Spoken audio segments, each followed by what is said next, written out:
የማይነጥፈው ደስታችን መድኃኔ ዓለም ነው። የልቡናችን ደስታ፣ የነፍሳችን ረሃብ፣ ጥጋባችን፣ የልቡናችን ዘውድ፣ የሰውነታችን ትምክት እርሱ ክርስቶስ ነው።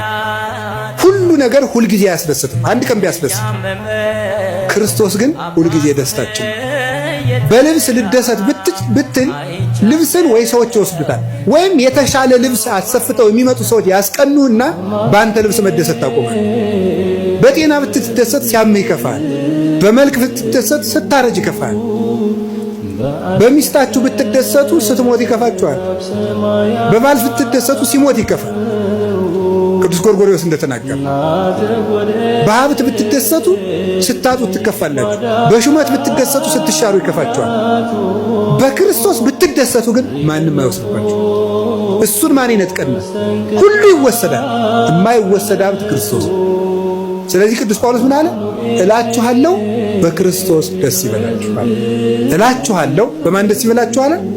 ደግሜ እላችኋለሁ በክርስቶስ ደስ ይበላችሁ። ሁልጊዜ በጌታ ደስ ይበላችኋል።